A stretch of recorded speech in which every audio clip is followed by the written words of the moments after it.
అందరికీ నమస్కారం. ఇప్పుడే అందిన వార్త సత్యమేవ జయతే. ఇది శాశ్వతంగా మనకు చూస్తున్నది అర్థమైంది.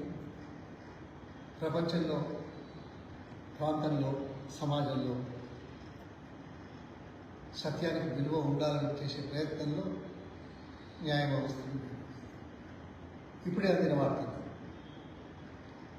కొడంగల్ నియోజకవర్గం లగచర్ల ఫార్మా భూసేకరణ ప్రభుత్వం యొక్క ముఖ్యమంత్రి గారి యొక్క నిరంకుశ చట్ట వ్యతిరేక భూసేకరణ కోర్టులో దాదాపు మాజీ శాసనసభ్యులు ఇంకా 25 మంది దళితులు, పేదవాళ్ళు, కొద్ది భూమి ఉన్నవాళ్ళు మాత్రమే జైలు పాలై బెయిల్ కోసం గత 4 రోజులు కావస్తున్నట్టుగా చాలా స్పష్టంగా ఉంది. ఈరోజు కోర్టు వారికి బెయిల్ ఇవ్వడం ఒక చారిత్రాత్మక సత్యంగా, సత్యమేవ జయతే అనే దానికి నిదర్శనంగా కనపడుతుంది. దురదృష్టం ఏంటంటే ఒక వ్యక్తి ప్రజాస్వామ్యంలో ఏదైనా కావచ్చు, ప్రజల మద్దతు చూడగానే పార్టీల తరఫున వ్యక్తిగతంగా కావచ్చు. ఈ కొడంగల్ నియోజకవర్గ శాసనసభ్యుడు ముఖ్యమంత్రి కావడం ఒక ప్రత్యేకత కావచ్చు.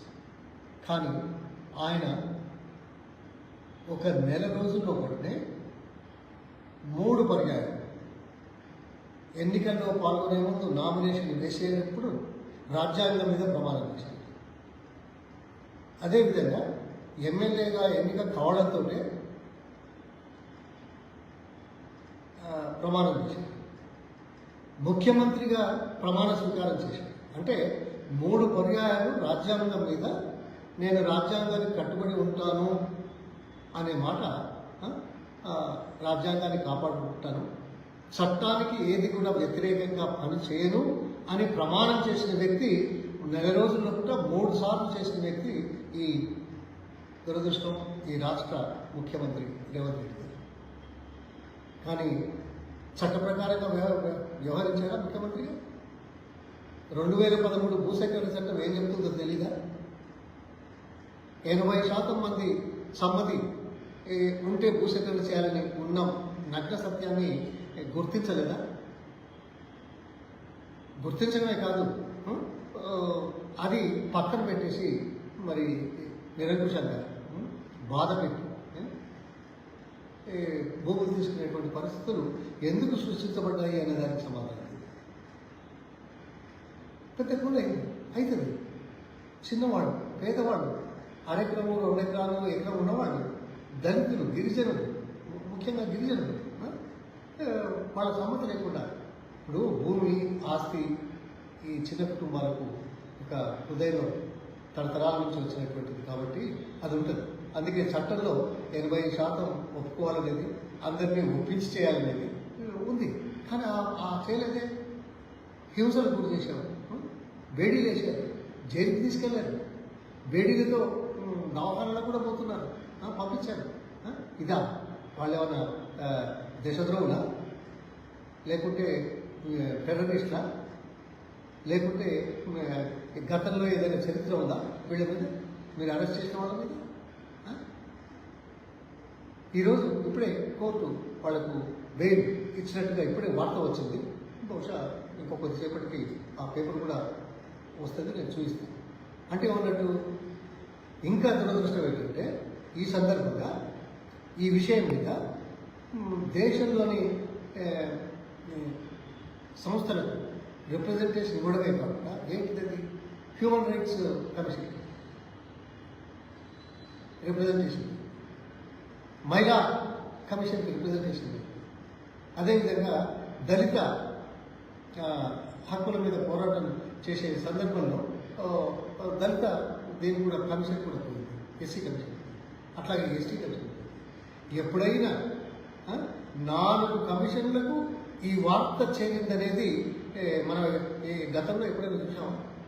వాళ్ళు కూడా వెంటనే స్పందించారు, వచ్చారు. ఇది ప్రాంతాన్ని విజిట్ చేశారు, ఆ గ్రామానికి వెళ్ళారు, చూశారు, జైలుకి వెళ్ళారు, వాళ్ళతో మాట్లాడారు. సిగ్గుచేటు కదా.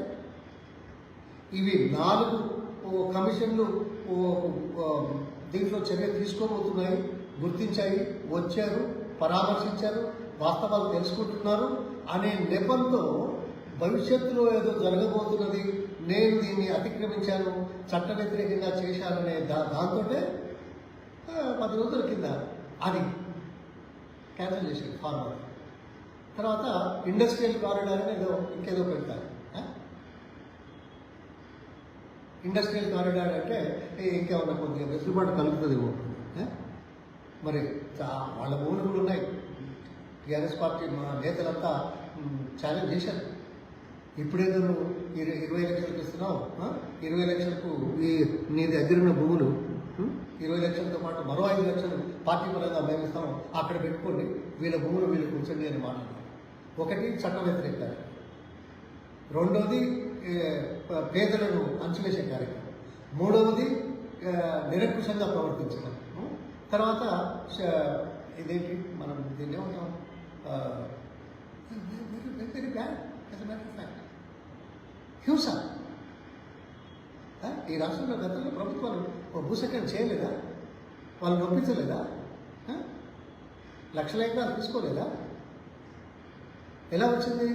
వాళ్ళని ఒప్పించాలి, వాళ్ళకి ప్రత్యామ్నాయం చూపించాలి. ప్రత్యామ్నాయం మెరుగ్గా ఉందనే నమ్మకాన్ని కలిగించినప్పుడే, ప్రత్యామ్నాయ పద్ధతుల మీద నమ్మకం, విశ్వాసం పెరిగిన తర్వాతనే మరి 80% ఒప్పందాలు తీసుకుంటేనే కదా ఇవన్నీ చేసింది. మీరు ఎవరిని సంప్రదించకుండా, వాళ్ళతో మాట్లాడకుండా, ప్రత్యామ్నాయ గురించి చెప్పకుండా భూసేకరణ చేస్తామని చేసే నిరంకుశత్వ పరిపాలన ఏదైతే ఉందో ఇవాళ చెంపదెబ్బ, సిగ్గుచేటు. వెంటనే రాజీనామా చేయాలి, వెంటనే రాజీనామా చేయాలి, ప్రజలకు క్షమాపణ చెప్పాలి. నీవు ఒక్కరోజు కూడా, ఒక్క నిమిషం కూడా, ఒక్క సెకండ్ కూడా ముఖ్యమంత్రిగా అర్హుడివి కావు. ఎందుకంటే 3 సార్లు రాజ్యాంగం మీద ప్రమాణం చేసి చట్టాన్ని పరిరక్షిస్తారన్న మనిషివి ఇవాళ సమాధానం ఏం చెప్తావయ్యా? హిట్ టీవీ యాప్ ని డౌన్లోడ్ చేసుకోండి. ఇందులో short news, live news, entertainment movies అన్ని అవైలబుల్ గా ఉన్నాయి. Please download hit TV app. Hit TV app hit TV app ని ఫ్రీగా డౌన్లోడ్ చేసుకోండి.